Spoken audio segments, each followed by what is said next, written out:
Selamat pagi adik-adik. Tiba saatnya kita mau memuji dan memuliakan nama Tuhan. Kita mau pakai semua anggota tubuh kita untuk memuji nama Tuhan. Kita menyanyi Ini Mataku.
mendengarkan firman Tuhan.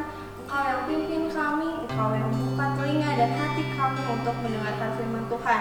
Tuhan juga berkati guru kami yang akan menyampaikan firman-Mu. Hanya di dalam nama-Mu kami berucap syukur, haleluya, amin. Halo adik-adik semua, gimana? Tadi udah memuji Tuhan? Gimana? Udah seneng? Udah ngerasa bikin hati Tuhan senang? Nah, jangan salah ya adik-adik. Dengan kita puji Tuhan itu ya, Tuhan melihat dari surga dengan senang ya. Apalagi Tuhan tinggal dalam hati kita. Jadi kalau hati kita memancarkan kebahagiaan atau kegembiraan, Tuhan juga disenangkan oleh perilaku kalian. Apalagi dalam memuji Tuhan. Oke, sekarang aku mau cerita.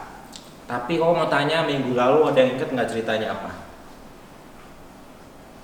Ya, ada yang inget, ada yang enggak apa-apa ya. Tapi Koko hari ini mau cerita tentang raja kecil. Nah, adik-adik coba bayangin, masih kecil tapi udah jadi raja. Wah, pernah nggak lihat sih ada raja masih kecil? Atau kalau zaman sekarang mungkin presiden, ya? Pernah nggak kalian lihat ada presiden masih kecil? Jarang ya? Atau mungkin nggak ada kali ya? Kayaknya Koko juga jarang banget lihat ada yang masih kecil tapi udah jadi raja atau udah jadi presiden, ya. Kalau raja itu kan artinya kita menguasai area yang luas, ya. Mungkin kalau teman-teman atau adik-adik semua udah ngerasain yang namanya jadi apa tuh kalau di kelas? KM, nah, kan KM itu ketua murid ya atau ketua kelas. Nah itu juga adalah pemimpin ya. Cuman kan pemimpinnya nggak di area yang luas. Nah jadi kalau jadi raja beda lagi ya. Mau anak kecil, anak remaja, bapak-bapak, ibu-ibu, kakek-kakek, nenek-nenek, semuanya diatur dan dipimpin oleh raja ini. Wah, mau nggak masih kecil udah jadi raja? Wah, keren ya. Tapi jangan khawatir, kita semua adalah anak raja loh, ya. Siapa raja kita? Yes, betul, Tuhan Yesus, ya. Nah, adik-adik, ya. Tuhan pernah berjanji sama Daud ketika Daud menjadi raja. Tuhan berjanji bahwa keturunannya akan yang akan terus melanjutkan kerajaan di Israel. Nah, pada saat itu Israel terbagi dua ya dengan Yehuda, dan bait Allah itu ada di Yehuda, di tanah Yehuda. Nah, ingat janji Tuhan itu adalah menjadikan semua keturunan Daud menjadi raja. Tapi ya pernah ada satu kali atau satu tahun ya wilayah Yehuda ini dipimpin oleh raja yang tidak takut akan Tuhan, ya. Takut akan Tuhan itu bukan berarti ada Tuhan kita sembunyi, bukan ya. Tapi takut akan Tuhan itu artinya kita melakukan perintah-perintah Tuhan, perintah-perintah Allah. Itu namanya takut akan Tuhan. Nah, ya, ada seorang raja yang tidak takut akan Tuhan. Jadinya cuma sebentar deh jadi rajanya karena nggak sesuai dengan kehendak Tuhan. Ya. Nah, terus nama raja ini adalah Ahazia. Ya, nah Ahazia ini dia tidak taat sama Allah dan dia punya ibu. Setelah 1 tahun dia nggak jadi raja lagi. Ibunya yang bernama Atalia ingin menjadikan dirinya menjadi ratu. Ya, jadi ratu itu yang gantiin raja. Tapi kalau raja kan harus laki-laki ya, karena Atalia ini mamahnya Ahazia berarti perempuan. Perempuan nggak bisa jadi raja. Tapi ada satu cara supaya Atalia ini bisa menjadi raja. Caranya apa? Caranya sangat kejam, yaitu semua keturunan Atalia atau cucu-cucunya yang laki-laki semuanya harus dibunuh. Wow, ya harus dibunuh dulu supaya bisa jadi ratu. Karena kalau cucu-cucunya itu yang laki-laki masih hidup, maka mereka lah yang akan menjadi raja, yang memerintah atas Yehuda. Wah, Atalia mempunyai rancangan yang tidak baik, ya. Kira-kira berhasil nggak tuh rencananya Atalia tuh? Berhasil nggak? Hampir berhasil. Kenapa? Karena Tuhan tidak mengkehendaki itu. Kalau Tuhan bilang enggak, ya enggak. Kalau Tuhan bilang iya, ya iya, gitu ya. Jadi kalau Tuhan udah berjanji sama kita, kita harus percaya 100% sama apa yang udah Tuhan janjiin. Nah, perkataan Atalia dan rencana Atalia ini diketahui oleh Yoseba, seorang perempuan bernama Yoseba. Ya, Atalia ini sudah memerintah menjadi ratu saat itu. Ya, dan dia memerintahkan kepada seluruh anak buahnya untuk membunuh setiap cucu laki-laki. Wah, dibunuhin semua, ya. Tapi karena kedengeran sama Yoseba, Yoseba mendengar dan mengetahui rencana Ratu Atalia yang jahat ini, lalu Yoseba berinisiatif untuk menyembunyikan salah satu cucunya yang bernama Yoas. Dia masih kecil, di bawah 5 tahun, ya. Lalu Yoas ini disembunyikan dan dirawat di bait suci. Di bait suci itu ya gereja ya, atau tempat-tempat yang kalau sekarang kita taunya gereja. Disembunyikan di situ. Kenapa di situ? Karena Yoseba tahu bahwa Ratu Atalia ini tidak percaya sama Tuhan, tidak taat akan Tuhan, maka dia nggak pernah datang ke bait suci, ya. Makanya ketika Yoas disembunyikan di situ, Ratu Atalia tidak akan tahu, ya. Nah, lalu Yoseba bersama suaminya menjaga Yoas supaya dia bisa tetap hidup dan tidak dibunuh oleh Ratu Atalia atau oleh anak buahnya, ya. Karena Ratu Atalia pengen jadi ratu yang lama banget, ya. Tapi ingat, janji Tuhan punya banyak banget cara buat buktiin perkataan Tuhan dan janji Tuhan, ya. Nah, selain Yoas dijanjikan untuk tetap hidup, Yoas juga dipastikan oleh Tuhan atau oleh Allah untuk dia bisa belajar menyayangi Tuhan, mencintai Tuhan, takut akan Tuhan. Karena apa? Karena Ratu Atalia kan nggak percaya tuh sama Tuhan. Jadi dia itu menyembahnya adalah menyembah patung yang bernama Baal, ya. Jadi dia menyembah patung dan pengikut-pengikutnya menyembah patung Baal. Pasti kalau misalnya Yoas dibimbing atau dididik sama Atalia ini, pasti diajarinnya untuk menyembah patung yang namanya Baal. Nah, tapi ada seorang anak Tuhan, ya, dia takut akan Tuhan, dia sayang sama Tuhan, namanya Yoyada. Dia yang mendidik Yoas sampai cukup besar, dan Yoyada punya rencana untuk menjadikan Yoas ini menjadi raja atas Yehuda. Tapi karena waktu masih kecil, makanya dididik dulu, dibimbing dulu sampai umurnya cukup.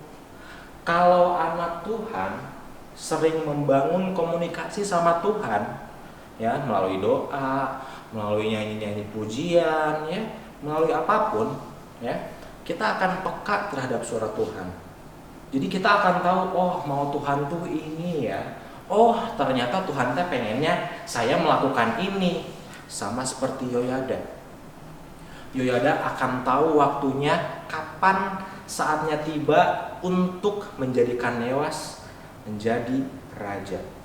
Kira-kira umur berapa tuh Yoas jadi raja tuh? Ingat judulnya tadi bilang raja kecil, berarti masih kecil, ya. Di umur berapa coba? Stop. Nah, di sini 7. Di umur yang ke-7 tahun, Yoyada tahu bahwa saat inilah atau inilah saatnya menjadikan Yoas sebagai raja atas Yehuda. Lalu Yoyada memerintahkan para perwira dan tentara-tentaranya memegang persenjataan untuk menjaga area bait suci tersebut. Tidak boleh ada yang masuk ke dalam situ, ya, untuk mendatangi atau menemui sang raja. Akhirnya saat itu juga ketika Yoas berumur 7 tahun, Yoas menjadi raja. Nah, semua orang bersorak, hidup raja, hidup raja. Nah, lalu karena ada suara teriakan bersorak-sorai, kedengaran nih sama Ratu Atalia dan orang-orangnya. Lalu Atalia tuh menghampiri tempat itu dan membuka dan melihat, ada Yoas menjadi raja. Wow, loh, waktu itu kan bukannya cucu-cucunya udah dibunuh ya? Bukannya cucu-cucu semua laki-laki sudah dibunuh ya? Ini kenapa ada Yoas? Wah, bayangin, kira-kira ekspresinya Ratu Atalia kayak gimana ya? Senang, sedih, jengkel, marah, atau apa ya? Ternyata karena dia marah, nggak tahan ya sama dihianatin, lalu dia teriak, hianat, pengkhianat, pengkhianat. Nah, tapi saat itu Yoas sudah menjadi raja. Lalu Yoyada bilang sama semua tentara di situ, ayo tangkap Atalia, ya, ditangkap lalu dihukum dia dan juga hukum orang-orang yang ingin menolong dia. Nah, anak-anak, adik-adik, kenapa ya kira-kira Ratu Atalia ini gagal menjadi raja? Padahal dia udah pikirkan rencananya matang-matang. Supaya aku bisa menjadi ratu, aku harus begini, begitu.